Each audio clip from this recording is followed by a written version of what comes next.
राज्याच्या विविध भागातून अनंत अडचणी आणि अडथळ्यांना पार करत कायदा हातात न घेता शांततेच्या मार्गाने अटक झाले, पोलीस स्टेशनमध्ये गेले, तरी शांतता कायम ठेवत आझाद मैदानामध्ये पोहोचले आणि जी होळकरांच्या नावामध्ये एक जो दरारा होता, तो दरारा धनगरी बाणा हा आपण दाखवून दिला. धनगरांचा स्वाभिमान काय आहे आणि या स्वाभिमानासाठी आम्ही काय करू शकतो हे दाखवून दिलं. त्या सर्व मल्हार मावळ्यांचं मी या ठिकाणी मनापासून अभिनंदन करतो, सर्वांचे आभार व्यक्त करतो. आपलं कौतुक करावं तितकं कमी आहे. 21 जानेवारीला आम्ही जाणार हे डिक्लेअर जरी होतं, प्रशासनानं पहिल्यांदा परवानगी नाकारली. 17 तारखेला म्हणजे रात्रीच 16च्या रात्री जालन्यात कर्फ्यू लावला. राज्यभरामध्ये हजारो बांधवांना नोटिसा पाठवल्या, धमकावल्या गेलं, दबाव निर्माण केला गेला. धनगरांनी मुंबईकडे जाऊ नये यासाठी जे जे पर्याय सरकारला वापरता येतात ते पोलिसांच्या खांद्यावर बंदूक ठेवून सरकारनं ते वापरले. परंतु या दडपशाहीला, या हुकुमशाहीला न जुमानता आमच्या न्याय हक्काच्या अधिकाराच्या लढाईसाठी आम्ही सज्ज झालोत हे आपण दाखवून दिलं. 17चं जे सगळं घडामोडी घडल्या ह्या आपण सर्वांनी पाहिल्या. मी त्यात काही फार जास्त बोलणार नाही. मलाही असं वाटलं होतं एक वेळ की आपण आता 21 तारखेला जाऊ नये. तसं प्रशासनासोबत आमचं बोलणंही झालं, स्पष्टपणे बोलणं झालं होतं की हायकोर्टाने जर परवानगी दिली नाही, मुळात एक गोष्ट बांधवांना आपण लक्षात घ्या, समजून घ्या. समाजामध्ये अजून एक संभ्रम आहे की आचारसंहिता आहे, मग कशाला मुंबईला जायचं, कशाला तारीख द्यायची. बांधवांनो, या ज्या गोष्टी या सरकारी राजकीय षडयंत्राच्या भाग आहेत. कारण 21 जानेवारीला आम्ही मुंबईत येतोय हे आम्ही 2 महिन्यापूर्वी डिक्लेअर केलेलं आहे. रीतसर त्याची परवानगीचा अर्ज आम्ही 2 महिन्यापूर्वी दिलेला आहे आझादनगर पोलीस स्टेशनला. त्याच्यानंतर महिनाभरानं रिमाइंड लेटर दिलं. त्याच्यानंतर 15 दिवसांनी मी स्वतः पोलीस स्टेशनला गेलो आणि तिथं चर्चा केली. हा एक भाग. दुसरा भाग, आचारसंहितेचा आणि आंदोलनाचा काय परिणाम होतो, तर मुंबईमध्ये ज्यावेळेस निवडणुका होत्या त्यावेळेस सुद्धा मुंबईच्या आझाद मैदानामध्ये उपोषणं, आंदोलनं चालू होती, परवानगी होती. आज राज्यामध्ये आचारसंहिता हे कारण देऊन जे आम्हाला परवानगी नाकारली. काल 21 जानेवारीला आमच्या महाराष्ट्राच्या प्रत्येक जिल्ह्यातले बांधव तिथं आले. त्यांनी पाहिलं असेल की 7-8 ठिकाणी बॅनर वेगवेगळे लावलेले होते, वेगवेगळ्या संघटनांचे, वेगवेगळ्या बांधवांचे उपोषणं चालू होते. आणि आता मी लाईव्ह करतो, या क्षणाला सुद्धा मुंबईच्या आझाद मैदानामध्ये उपोषण चालू आहे. म्हणजे एकतर आचारसंहिता आणि उपोषण आंदोलन याचा काही संबंध येत नाही. दुसरी गोष्ट, आम्ही 2 महिन्यापूर्वी तारखा दिलेल्या आहेत आणि 21 तारखेला मुंबईला जातो म्हणून या ज्या इलेक्शनच्या तारखा गव्हर्नमेंटने डिक्लेअर केल्या हे समजून घ्या, हे षडयंत्राचा भाग. आमच्या आंदोलनाला कुठंतरी खीळ घालण्यासाठी, समाज बांधवांमध्ये संभ्रम निर्माण करण्यासाठी या तारखा डिक्लेअर केल्या गेल्या. असो, त्या डिक्लेअर केल्या, करू देत. आम्ही त्यातही पोलीस प्रशासनाला सांगितलं की आम्ही रीतसर हायकोर्टाची परवानगी घेतो. हे सगळं असताना 16 तारखेला रात्री कर्फ्यू लावणं, 17 तारखेला आमची अटक करणं, धरपकड करणं, मला नजरकैदेत ठेवणं, चारही बाजूंनी पोलीस, म्हणजे हे जे सगळं चाललंय हे सरकार आपल्याला घाबरलंय. महाराष्ट्रातला धनगर जागा झाला, आपल्या हक्क अधिकाराची त्याला जाणीव झाली. गेल्या 7-8 दशकांपासून जो अन्याय आमच्यावर होतोय, जो घटनादत्त अधिकार आम्हाला मिळत नाही, याबद्दल समाजामध्ये जागरूकता आली. समाज जागा झालाय, जागरूक झाला नाही तर हा आता पेटलाय आणि रस्त्यावर आलाय याची जाणीव सरकारला झाली. म्हणजे आपलं आंदोलन योग्य दिशेनं आहे, आपलं आंदोलन योग्य ट्रॅकवर आहे. म्हणून सरकारनं हा सगळा उपद्व्याप केला. मुळात काही बांधवांमध्ये संभ्रम आहे. कालच्या बाबतीतही मी त्याच्यावर बोलतो. ज्यांना ज्यांना हजारो वर्षांचा इतिहास आहे, ज्यांना एखादी गोष्ट आवडत नाही ती लोक विरोधात असतात. मग सरकारी यंत्रणेचा, सरकारी षडयंत्राचा बळी पडतात. उपोषणाला बसला तर का बसला, इथून सुरू झालेला प्रवास. उपोषण सोडलं तर का सोडलं, इथपर्यंत आला. मी 4 महिने झाले बांधवांनो या गोष्टी सहन करतोय. यानं बसवलं, त्यानं उपोषण सुरू केलं, याच्या पाठिंब्यावर चाललं, त्याच्या पाठिंब्यावर चाललं. हे चाललंय काय? मी 4 महिने झाले हे सहन करतोय. आणि माझी विनंती आहे, ज्यांना हा लढा योग्य वाटतो त्यांनी या लढ्यामध्ये सहभागी व्हा. ज्यांना योग्य वाटत नाही ते सहभागी होऊ नका. ज्यांना आमच्यावर विश्वास आहे ते आमच्या सोबत या. ज्यांना आमच्यावर विश्वास नाही येऊ नका. ज्यांना आम्हाला मदत करायची ते करा. ज्यांना मदत नाही करायची तर करू नका. पण दीपक बोराडेला बदनाम करा ना, दीपक बोराडेला शिव्या द्या, वेगळ्या द्या. दीपक बोराडेला तुम्ही काही म्हणा, मला काही फरक पडत नाही, मला त्याचा काही कमीपणा वाटणार नाही. पण या बाबतीत हे आंदोलन दीपक बोराडेचं नाही, हे आंदोलन यानं उभं केलं, त्यानं उभं केलं, असं ज्यावेळेस बांधवांना तुम्ही म्हणता त्यावेळेस हा आंदोलन तोडण्याचा प्रकार आहे. हा लढा कमजोर करण्याचा प्रकार आहे. मग ते एकतर तुम्ही पुराव्याशी सिद्ध केलं पाहिजे. मी नावं कुणाचे घेणार नाही आणि अत्यंत नम्रपणे सांगतो, मी 4 महिने झाले जे चूप आहे, फक्त याच्यामुळे चूप आहे की आपलेच दात आणि आपलेच होठ. मला याची जाणीव आहे की मी जर नावं घेतले, बोललो तर निश्चितपणे समाजामध्ये ऑलरेडी सरकारला ते वाटतंय ते होतंय.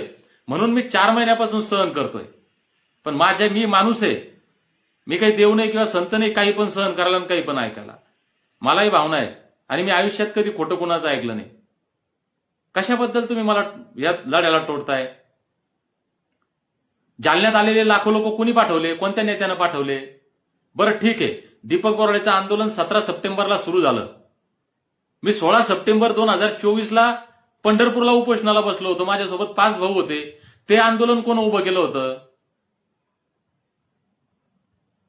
ही लढाई आज आहे का? ही लढाई सातत्यानं चालली ना. किती मोर्चे आणि किती आंदोलनं जालना जिल्ह्यात झाली? कोण पुढाकार करत होत त्याचा? माझं या लढ्यामध्ये योगदान काय? गेल्या 11-12 वर्षामध्ये मी या लढ्यामध्ये राज्यभरात माझं योगदान काय? हे समाजाला माहिती आहे ना, समाजाला पटलंय ना, म्हणून समाज विश्वास ठेवतोय ना. मग आजचं आंदोलन जर कोणी म्हणतं ओबीसीचं आंदोलन तोडायसाठी केलं, अरे बाबांनो, मी पंढरपूरलाही मागच्या वर्षी उपोषणाला बसलो होतो ना, त्यावेळेस ओबीसीचा विषय नव्हता का? आणि जे ओबीसीचं आंदोलन तुम्ही म्हणताय त्यात माझा काय सहभाग आहे किंवा माझा काय भूमिका, जरा विचारान तपासा ना. कशाला उग वाकड्यात? मी 17 सप्टेंबरला उपोषणाला बसताना मी एक गोष्ट क्लिअर केली होती. माझं भाषण अजूनही फेसबुकला पिन करून ठेवलेलं आहे मी, ती वरती सगळ्यात ऐका बाबांनो, भावांनो ऐका. मी त्याच दिवशी सांगितलं होतं मला इकडेही जायचं नाही, मला इकडेही जायचं नाही.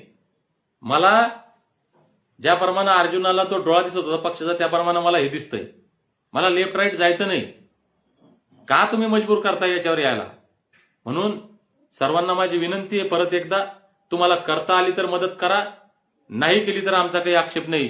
पण उगा आमच्यावर तुम्ही शिंतोडे उडवून हे आंदोलन तोडण्याचं काम करू नका. क्लिअर. 20 तारखेला फार नाटकीय घडामोडी झाल्या.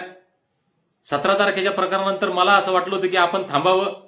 कारण एक गोष्ट जर सरकारनं ठरवली, राजा बोले दल आले, राजापुढे कुणाचं काही चालत नाही, सत्तेपुढे शहाणपण चालत नाही. म्हणून मी म्हणलं उगा आपण समाज बांधवांची फजिती होईल, आपली फजिती होईल. आणि कायद्यानं परवानगी देतील ना, ठीक आहे, आज नाही दिली उद्या देतील, 15 दिवसांनी दिली, महिन्यांनी देतील ना, द्यावं लागेल. कारण आझाद मैदान ही जागा हायकोर्टानं डिक्लेअर केलेली आंदोलनांसाठी की इथं आंदोलनं करावीत. जे नियम हायकोर्टाचे ते पाळू ना आम्ही, जे निकष शासनाचे, जे कायदा आहे तो पाळू ना आम्ही कायद्याला मानतो ना. म्हणून मी ठरवलं होतं की आपण जायचं नाही.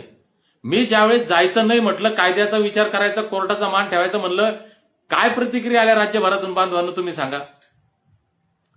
मला किती लोकांचे मेसेज आले, किती लोकांचे फोन आले, भाऊ आता माघार घ्यायची नाही, जे होईल ते होईल, आपण मुंबईला जायचं. माझी इच्छा नव्हती, मी प्रामाणिकपणे सांगतो, माझी इच्छा नव्हती जायची. पण राज्यभरातील समाज भावना या तीव्र झालेल्या होत्या. समाज मन संतप्त होतं. मी जायचं नाही म्हटलं तर माझ्या नावानं शिमगा करणं सुरू केलं. मग मी निर्णय घेतला, वेळेवर निर्णय घेतला, रात्री ठरवलं की जाऊ द्या, काय होईल ते होईल. सरकारनं आम्हाला छेडलंय ना, सरकार दबाव आणतंय ना, समाज भावना हा एक भाग जरी वेगळा असला तरी सरकारला सुद्धा दाखवून देऊ की आम्ही वेडे आहेत. वेडे काहीही करू शकतात, वेड्यांच्या नादी लागू नका. तुम्ही घाबरवणार, जितका आम्हाला घाबरवणार तितके आम्ही ताकदीने येणार. ही स्प्रिंग आहे, जितके तुम्ही दाबणार तितकी ती ताकदीने उसळणार. म्हणून म्हणलं एकदा आता आपण जायचं. पण मला असं म्हणता येत नव्हतं, कारण माझ्या चारी बाजूंनी पोलीस आहेत, माझे मोबाईल सगळं हे सगळं पाहतंय शासन प्रशासन. मी म्हणलो होतं जायचं नाही, नाही जायचं, अशाच पद्धतीनं ह्या गोष्टी असतात.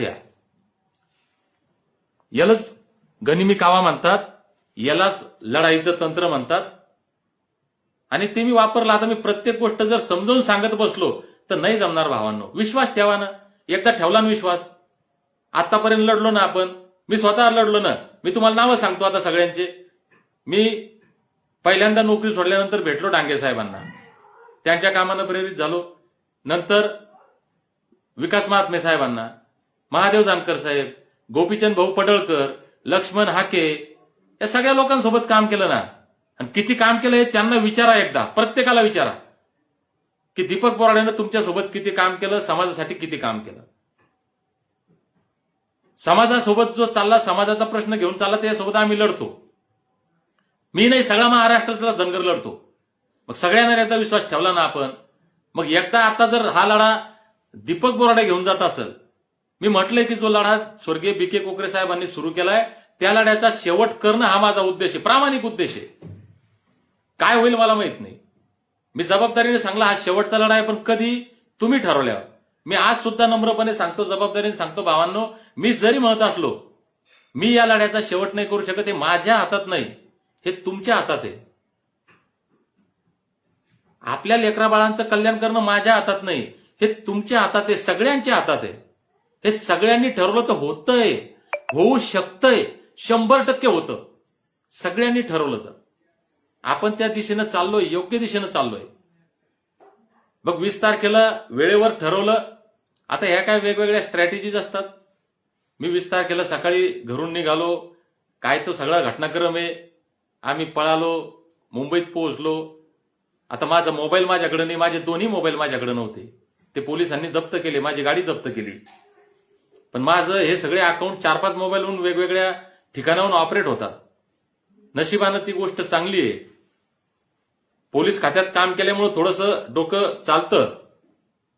त्याच्यामुळे ह्या सगळ्या गोष्टी पोलिसांना गुंगारा देत, चकवा देत, सोशल मीडियाच्या माध्यमातून तुमच्यापर्यंत माझे मेसेज पोहोचवण्याचं काम केलं. मुंबईमध्ये पोहोचलो.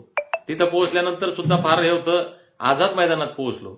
भावांनो, आता बऱ्याच लोकांचे प्रश्न सुरू झाले की वापस का आले. अडचण ही भावांनो, पहिली गोष्ट तर आपल्याला परवानगी नव्हती, आपण जाणार नव्हतो. सरकारने परवानगी नाकारून आमच्यावर अन्याय केला, आमच्यासोबत दुजाभाव केला. 17 तारखेचं नाटक करून समाजाच्या स्वाभिमानाला ठेच पोहोचवण्याचं काम केलं. कारण अटक ही दीपक बोराडेची नव्हती, अटक माझ्या सहकार्यांची नव्हती. आवाज आमचा बंद नाही केला, आवाज धनगरांचा बंद करण्याचा प्रयत्न केला. धनगरांच्या स्वाभिमानाला डिवचण्याचं काम केलं. म्हणून सरकारला सुद्धा इशारा देण्यासाठी की आम्हाला हलक्यात घेऊ नका, आम्हाला कमजोर समजू नका, आम्ही ठरवलं तर काहीही करू शकतो, हे दाखवून देण्यासाठी आझाद मैदानात मध्ये आम्ही गेलो होतो. आता तिथं गेलो. गेल्यानंतर तिथली व्यवस्था, जे लोक तिथं आहेत, ज्यांना कळतं, समजतं, ती परिस्थिती पाहून ज्या माणसाला निर्णयच घेता येत नाही, तो माणूस नेतृत्व करू शकत नाही. तिथली परिस्थिती अशी होती की मला सगळे निर्णय घ्यावे लागले.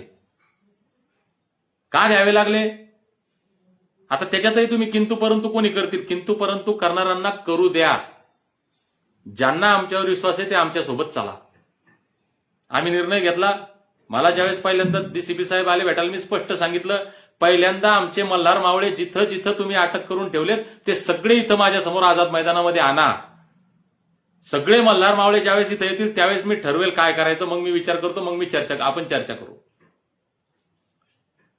आणि ज्यावेळेस सगळे मल्हार मावळे आले, आम्ही डीसीपी साहेबांना सांगितलं की आज आम्ही आलोय, आम्ही तुमचा सन्मान करतो, कारण मी पोलीस खात्यात काम केलं, पोलिसांचा माझ्या मनामध्ये प्रचंड आदर आहे, खाकी वर्दीचा मला अभिमान आहे आणि वर्दीमध्ये आणि आमच्यामध्ये भांडण होऊ नये ही माझी प्रामाणिक भूमिका आहे.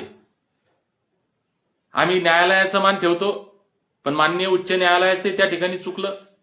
आम्ही 21 तारीख मागितली, न्यायालयानं स्पष्ट शब्दात आदेश काढायचा असता की 21 तारीख तुम्ही मागितली ती तुम्हाला देता येत नाही, 26 जानेवारीला प्रजासत्ताक दिनी तुम्ही त्याच्यानंतर तारीख घ्या, किंवा 5 फेब्रुवारीला आचारसंहिता संपते त्याच्यानंतरची तुम्ही तारीख घ्या.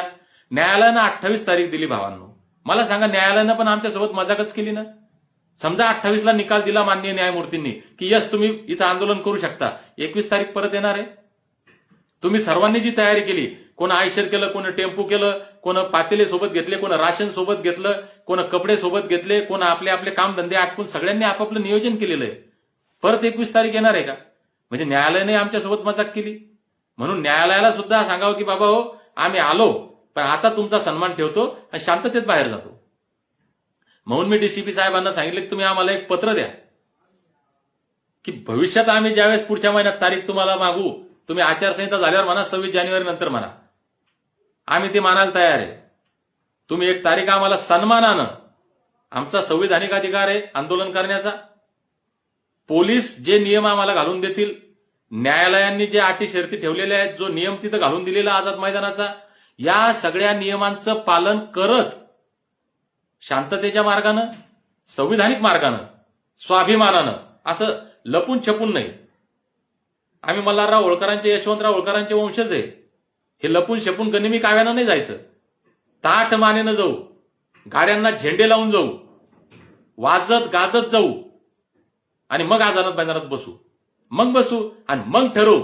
मग तुम्ही ठरवसाल त्या दिवशी उठू. ज्या दिवशी समाज ठरवल काय करायचं ते आपण करू. नो डाऊट, अजिबात शंका नाही घ्यायची. मग न्यायालयाचा मान ठेवत, पोलीस प्रशासनाच्या विनंतीला मान देत आणि जी परिस्थिती तिथं आहे या सगळ्यांचा विचार करून आपण निर्णय घेतला. भावांनो, एक तर समाजामध्ये प्रचंड द्विधा मनस्थिती होती, मुंबईला जावं की न जावं. अर्धे बांधव आमच्या घरी, तयारी सगळ्यांची झाली, अर्धे रस्त्यात अर्धे कुठं. तिथं आमची काहीच तयारी नव्हती. ज्या अर्थी शासनानं आम्हाला परवानगी दिलेली नाही, शासन आम्हाला तिथं स्टेजही लावू देत नव्हतं, आम्हाला माईकही लावू देत नव्हता. तुम्ही कसं तिथं हँडल करणार आहे? तुमचं तिथं स्टेजच नाहीये, तुमचा माईकच नाहीये, साऊंड सिस्टीमच नाहीये. तुम्ही या लोकांना कंट्रोल कसं करणार? या लोकांशी संवाद कसा साधणार? ती परिस्थिती कशी हाताळणार? हे होत नसतं भावांनो. घरी बसून बोलायला काही जात नाही. जर उद्या मी ऐकलं नसतं, रात्री पोलिसांनी पोलीस बळाचा वापर केला असता, अटक करून नेलं असतं, पुन्हा लोकांनीच म्हणलं असतं हे दीपक बोराला काही समजत नाही, काय गरज होती तिथं बसायची? आमची सेना सज्ज नाही, आमची सेना तिथं नाही. तिथं काय शेवटच्या क्षणाला 1500 लोक नसतील, ग्राउंडच्या आजूबाजूला फार कमी लोक. इतक्या लोकांना तर पोलिसांनी उचलून नेलं असतं. काय केलं असतं तुम्ही?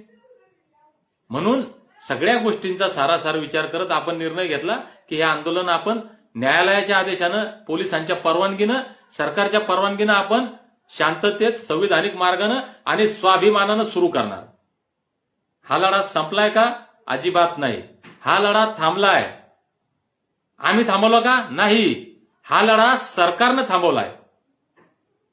पण सरकारनं जितक्या ताकदीनं थांबवला त्याच्या डबल ताकदीनं आम्हाला पुन्हा हा लढा सुरू करायचा आहे आणि ठेवायचं, सुरू ठेवणार. आणि मला खात्री आहे महाराष्ट्रातल्या प्रत्येक मल्हार मावळ्याचा विश्वास आमच्यावर आहे. हा, काही असतील अनेक, मला बऱ्याच लोकांचे फोन आले, बोलू नका, पण एक वास्तव आहे. माणसानं इतिहासापासून काही बोध घेतला पाहिजे, शिकलं पाहिजे. हजारो वर्षांचा इतिहास आहे, हे कुणालाच चुकलं नाही. 100% लोक कधीच एका बाजूने येत नाहीत. मला तुलना करायची नाही, मी तुम्हाला इतिहास सांगतो. छत्रपती शिवाजी महाराज ज्यावेळेस मोगलांसोबत लढत होते, आदिलशहा सोबत, निजामशहा सोबत लढत होते, आदिलशहाच्या, निजामशहाच्या, मोगलांच्या सैन्यामध्ये किती हिंदू राजे सरदार होते, किती मराठा राजे सरदार होते, होते की नाही? हे असणारच आहे, हे कुणालाही चुकत नाही. आणि आज किती जरी आपण काही म्हणलं, सगळे एकत्र आले पाहिजे, आमची तीच भावना आहे ना, आले पाहिजे सगळे एकत्र. आणि मी माझ्या पद्धतीने चुकलेलो नाहीये. मला ज्या ज्या नेत्यांना भेटता येतं, ज्या ज्या नेत्यांना फोन करता येतात समाजाच्या, मी सगळ्यांशी बोललोय, भेटलोय. ज्यांना मी भेटलो नाही त्यांना आमचे सहकारी भेटले. मी नावं घेणार नाही, कुणाचा कमीपणा मला करायचा नाही. कुणाचा कमीपणा करण्यासाठी हे आंदोलन नाहीये, गैरसमज करून घेऊ नका. आमचे लोक भेटले ना सगळ्यांना, बोलले ना सगळ्यांना. मग 4-4 वेळेस कुणाच्या घरी जाऊन चाल रे बाबा तुझा हात धरून या लढा येते, असा लढा नसतो हा. असं नसतं होत. प्रत्येकाला वाटतं मी 4-4 वेळेस फोन करावे, असं होत नसतं. आम्ही करतो ना इतक्याच्यात फोन. 4 महिने झाले आम्ही सतत बाहेर आहे ना, माझे सहकारी सगळे आम्ही बाहेर आहे ना. काहींनी आता कोल्हेकोई सुरू केली, समाजाला त्रास झाला, लोक बेजार झाले. अरे बाबा माफी मागतो सगळ्यांची. माझ्यासाठी त्रास झाला, माफी मागतो. आम्ही आम्ही आम्ही काय त्रास सहन करतो याची कल्पना आहे तुम्हाला? 15 तारखेला रात्रीपासून माझ्या डोक्यात, माझ्या मनात, माझ्या घरात, माझ्या आजूबाजूला काय चाललंय माहिती आहे कोणाला? पोलीस प्रशासनानं, सरकारनं काय काय दडपण आणलं, काय काय षडयंत्र रचले माहिती आहे कोणाला? आम्ही इथून निघालो, लोकांचे फोन उचलत नाही, दीपक भाऊचा फोन लागत नाही. अरे हे काही कारण आहे का बाबा दीपक बोराडेवर नाराज व्हायचे? माझे 2 फोन पोलिसांनी जप्त केले आणि ज्याने मुंबईला बोलवलं तो फरार. अरे बाबा आला ना, कसा का होत नाही, आला ना तिथं. आणले ना आमचे मल्हार मावळे बाहेर. माझा एकच उद्देश होता, मी शांततेच्या मार्गानं, कशाही मार्गानं मुंबईमध्ये पोहोचणे, आझाद मैदानात जाणे. आणि ज्या आवेशानं आमचे मल्हार मावळे मुंबईत दाखल झाले होते, या मल्हार मावळ्यांना शांत करून कसल्याही प्रकारचा कायदा व सुव्यवस्था न होता, कसल्याही प्रकारच्या आमच्या मल्हार मावळ्यांवर गुन्हे दाखल न होता, आमच्या आंदोलनाला, या लढ्याला कसल्याही प्रकारचं गालबोट न लागता सगळ्यांना सुरक्षित बाहेर घेऊन येणे ही माझी प्राथमिकता होती. ते झालं ना. कारण शोधणारे कशातही शोधतील. आपल्याकडे एक म्हण आहे, लोक घोड्यावरही बसू देत नाहीत आणि पायी चालू देत नाही. ती एक गाढवाची गोष्ट आपल्याला माहित नाही का? गाढवावर बाप बसून चालला, लोक म्हणले अरे ते पोरग पायी चाललं तू गाढवावर बसून चालला. बाप खाली उतरला, गाढवावर पोराला बसवलं. लोक पोराला म्हणले करे तू पोरगा आहे, तरुण आहे, तू गाढवावर बसून चालला आणि बाप पायी पायी चालला.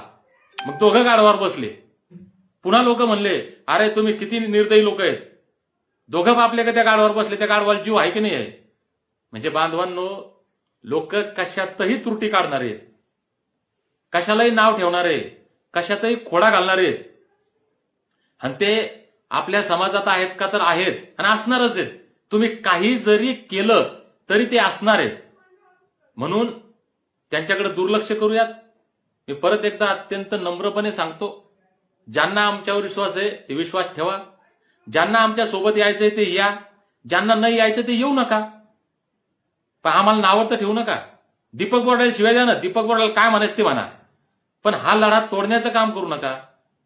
हे आंदोलन डॅमेज करण्याचं काम करू नका. ज्यावेळेस तुम्ही असं म्हणता की दीपक बोराडेचं आंदोलन येणं उभं केलं, दीपक बोराडेच्या मागे तो आहे, दीपक बोराडेला हा ऑपरेट करतो, दीपक बोराडेला ते चाललंय, असं आहे. दीपक बोराडेला म्हणत रे बाबा तुम्ही या आंदोलनाविषयी तुम्ही बोलता.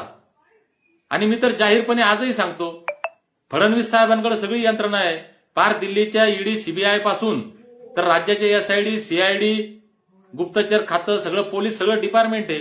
कारण बाबा एकदाच सिद्ध की हे आंदोलन कोण उभं केलं, याच्या मागे कोण आहे, कोण पैसा पुरवतं, कोण बुद्धी देतं, काय करतं, आणि एकदा सांगा समाजाला, कागदोपत्री रेकॉर्डली पुराव्यानिशी सांगा, विषय क्लिअर. पण या सरकारी षडयंत्राला जर समाज बांधव तुम्ही बळी पडणार असाल, काय अर्थ याला? काही लाभार्थी आहेत, काही लोक असे आहेत समाजात की ज्यांच्यासाठी समाजापेक्षा पक्ष मोठा आहे, ज्यांच्यासाठी समाजापेक्षा नेता मोठा आहे. ते लोक हे आंदोलन तोडण्याचं काम करणारच आहेत. ते इतकू शकेत ना मुठभर, मग ते असणारच आहेत ना. हजारो वर्षांच्या इतिहासापासून हे घर का भेदी लंकाट आहे. रावण मरत नव्हता, रावणाला मारायला बिभीषण आला ना. मग आपल्यातही बिभीषण असणार आहे, सूर्याची पिसाळ आपल्यातही असणार आहेत, संपणार नाही. सूर्याची पिसाळ आपल्यासोबत येणार नाही. आणि कालच्या आंदोलनात तर फार चांगली गोष्ट झाली. मी एक गोष्ट मानतो, जे होतं ते चांगल्यासाठी होतं. जालन्याच्या आंदोलनामध्ये दगड सगळे गळून पळाले, हिरे माझ्यासोबत होते. कालच्या आंदोलनामधून सुद्धा जे कावळे होते ना, 2 तोंडाचे, जे तिकडं कावकाव इकडं कावकाव, माझ्याजवळ बसून यायचं, फोटो काढायचे, बाहेर सांगायचं दीपक भाऊ जिंदाबाद, आणि काल ज्यांनी कावकाव केली सगळे कावळे उडून गेले. आता आमच्या सोबत जे राहिले ते मावळे राहिले आणि कावळ्यांना सोडून देऊ, मावळ्यांना सोबत घेऊ. विश्वास ठेवा बांधवांनो, खरोखर ही लढाई धनगर जमातीच्या एसटी आरक्षण लढ्याच्या इतिहासातली शेवटची लढाई होणार आहे. सगळे कावळे उडालेत आता खरे मावळे उरलेत. आणि ज्यावेळेस खरे मावळे उडतात भावांनो, त्यावेळेस इतिहास घडतो. वेडात वीर दौडले साथ हा इतिहास आहे. आमचे तर कितीतरी असंख्य वेडे. आम्ही सरकारला दाखवलं की आम्ही वेडे. धनगरांना वेड म्हणता, वेडे काहीही करू शकतात हे आम्ही काल दाखवलं. पण या धनगरांमध्ये तितकाच समजदारपणा आहे, कायदा पाळण्याची तितकीच भूमिका आहे, न्यायालयाचा सन्मान आम्ही तितकाच राखतो. म्हणून आम्ही आझाद मैदानातून शांततेने वापस जातो. दोन्ही गोष्टी आपण दाखवल्या. पोलीस प्रशासनाला, सरकारला, आम्ही न्यायालयाला हे पटवून दिलंय आता की आम्ही शांत, संयमी, संविधान, कायदा मानणारे, न्यायालयाचा आदर करणारे लोक आहोत. त्याच्यामुळे परवानगी मिळणार आहे आपल्याला, 100% मिळणार आहे. उलट चांगलं झालं. 15 दिवसानंतरची परवानगी मिळो, 20 दिवसानंतरची परवानगी मिळो, 1 महिन्यानंतरची मिळो, आम्ही तितके दिवस घरी नाही येत ना, आम्ही फिरणार आहे. उलट ज्या ज्या जिल्ह्यात, ज्या तालुक्यात आम्ही गेलो नाही तिथं आम्ही जाणार आहे, त्या बांधवांशी संवाद साधणार आहे, सगळ्यांना एकत्र जोडणार आहे. आणि अजूनही माझी विनंती आहे, ज्यांना ज्यांना या आंदोलनाबद्दल काही निगेटिव्ह भूमिका वाटत असेल, दीपक बोराडेबद्दल काही राग असेल, काही मतभेद असतील, मनभेद असतील, काय मला शिव्या द्यायच्या, कोणाला हाणायचं, मारायचं, काय करायचं ते करा बाबा हो, पण ही लढाई संपल्यावर करा ना, आता नका करू. तुमचा माझ्यावर काय राग असेल, मी तुमचं काय वाईट केलेलं असेल, मी तुमचं काय नुकसान केलेलं असेल, याचा बदला तुम्ही नंतर घ्या. ही लढाई संपल्यावर याचा बदला घ्या. आता नका घेऊ ना. कशाला आता उद्योग करता? समाज कधी नव्हे तो इतक्या मोठ्या प्रमाणात जागा झालाय ना, कशाला खीळ घालता? सामान्य धनगर बांधवांना माझी विनंती आहे, कुणावर विश्वास ठेवायचा हे तुम्ही ठरवा. सोशल मीडियावर फेक अकाउंट तयार करून चुकीच्या गोष्टी पसरवणाऱ्या समाज कंटकांवर विश्वास ठेवायचा का जो 24 तास तुमच्या समोर पाण्यासारखा पारदर्शक आहे त्या दीपक बोराडेवर विश्वास ठेवायचा? हे आपल्या हातात आहे भावांनो. तुम्ही माझ्या सोबत असले तरी ही लढाई चालणार आहे, नसले तरी ही लढाई चालणार आहे. ही लढाई हारलो तरी दीपक बोराडे हारणार नाही, जिंकलो तरी दीपक बोराडे जिंकणार नाही. ही लढाई महाराष्ट्रातल्या 2.5-3 कोटी धनगरांच्या अस्तित्वाची आहे. ही लढाई महाराष्ट्रातल्या 2.5-3 कोटी धनगरांच्या स्वाभिमानाची लढाई आहे. ही लढाई आमच्या लेकराबाळांच्या कल्याणाची लढाई आहे. म्हणून कितीही षडयंत्र झाले, काही जरी झालं तरी आम्ही संपणार नाही, आम्ही थांबणार नाही, आम्ही थकणार नाही. या षडयंत्रांनी आम्हाला थांबवलंय. पाहू किती वेळ थांबवतात, किती दिवस थांबवतात. जितक्या ताकदीनं हे स्प्रिंग दाबणार आहे तितक्या ताकदीनं हे उसळणार आहे. जितक्या ताकदीनं हे आंदोलन तोडण्याचं काम करणार आहे तितक्या ताकदीनं आंदोलन मोठं होणार आहे. जितके षडयंत्र करून धनगरांना वेगळं करण्याचा हे लोक प्रयत्न करणार आहे तितक्या ताकदीनं धनगर एकत्र येणार आहे. आणि ज्यावेळेस धनगर एकत्र येतील त्यावेळेस इतिहास घडणार आहे. आणि स्वर्गीय बी के कोकरे साहेबांनी जी लढाई चालू केली तिचा शेवट आपण करणार आहोत. म्हणून बांधवांनो, विश्वास ठेवा. येणाऱ्या काळात लवकरच आपल्याला तारीख मिळेल. आपण त्या सगळ्या प्रक्रियेमध्ये आहोत. ज्या दिवशी तारीख मिळाली त्या दिवशी तारीख डिक्लेअर करून सबंध महाराष्ट्रभर जिथं जिथं आम्ही जायचं राहिलो तिथं परत जाणार आहे. आणि सगळे आपण ताकदीनं जाणार आहेत. ताकदीनं मुंबईला जाऊ. कालची मुंबई फक्त एक ट्रेलर होतं, ट्रेलर सरकारला दाखवण्यासाठी की मल्हार मावळे कुणालाही घाबरत नाहीत. पिक्चर दाखवू तारीख मिळाल्यानंतर आणि picture super duper duper hit होईल आणि आमच्या लेकरा बाळांचं कल्याण होईल. विश्वास ठेवा. परत एकदा नम्र विनंती करतो, बांधवांनो, विश्वास ठेवा. कुणाला काही त्रास झाला असेल, दगदग झाली असेल, त्यांची माफी मागतो. आमचा त्रास, आमचे कष्ट, आमच्या वेदना ह्या आम्हालाच माहिती आहे. माझ्यासोबत जे सहकारी आहेत त्यांना माहिती आहे काय चाललंय. पण तुम्हाला झालेल्या त्रासाबद्दल माफी मागतो. माझ्या बोलण्यानं कुणाच्या काही भावना दुखवल्या असतील, कुणाचं मन दुखवणं, कुणाला खालीवर बोलणं, कुणाचा अपमान करणं, हा आमचा अजिबात उद्देश नाही. मी सगळ्यांची माफी मागतो, काही अडचण नाही. पण भावांनो, एक गोष्ट अशी आहे की 4 महिन्यांपासून जे मला टॉर्चर करणं सुरू आहे, माझ्या कॅरेक्टरवर जो संशय निर्माण करणं सुरू आहे, या लढ्याविषयी जो संशय निर्माण करणं सुरू आहे, या लढ्याला जे बदनाम करणं सुरू आहे, हे सहन होत नाही. म्हणून मी आजपासून बोलणार नाही. पण तुम्हाला जर वाटत असेल की दीपक बोराडे प्रामाणिक आहे तर हे तुम्ही बोला आता. बाकी जे होतंय ते चांगलं होतं असं मानणारा मी माणूस आहे. चांगलं होईल. समाजाच्या हिशोबानं काहीतरी चांगलं व्हायचं असेल. मुद्दई लाख बुरा चाहे तो क्या होता है, वही होता है जो मंजूर खुदा होता है. आणि नियतीला काहीतरी वेगळं मान्य आहे. म्हणजे मी हुशार आहे म्हणून मी मुंबईला नाही आलो काल. आमचे सगळे प्लॅन फ्लॉप होत होत होत होत गेले.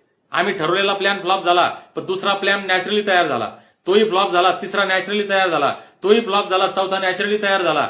म्हणजे ते शाहरुख खानचा एक डायलॉग आहे बांधवांनो, मला तो स्पष्ट आठवत नाही, पण एक किसी चीज को आप अगर शिद्दत से चाहते हो तो पूरी कायनात उसे मिलाने में लग जाती है. म्हणून आमचे विचार प्रामाणिक आहे, आमची नीतिमत्ता साफ आहे, आमचे कर्म चांगले आहेत आणि समाजाच्या हिताचं काहीतरी होणार असेल म्हणून आमच्यासोबत सगळं चांगलं घडतंय. कोण कितीही काही षडयंत्र करायचा प्रयत्न केला तर ते आमच्यासाठी चांगलंच होतंय. म्हणून हा सगळ्या घटनाक्रमामध्ये ठीक आहे, बुद्धी आमची आहे, डिसिजन आमचे, पण ही बुद्धी चालायला, डिसिजन यायला, ते योगायोग जुळून यायला, लोकांनी याच्यामध्ये सहभागी व्हायला, हा सगळा योगायोग नाहीये. ह्या काही होणीच्या गोष्टी आहेत. निसर्गालाही काही गोष्टी या होण्याच्या आहेत. धनगर समाजाचा 70 वर्षाचा अन्याय दूर होण्याचा आहे. म्हणून हा सगळा घटनाक्रम होतोय. बांधवांनो, विश्वास ठेवा. आपण प्रामाणिकपणे लढतोय. प्रामाणिकपणे सगळ्यांनी साथ द्या. विश्वास ठेवा. आम्ही ताकदीनं लढू आणि जिंकू. धन्यवाद. जय मल्हार.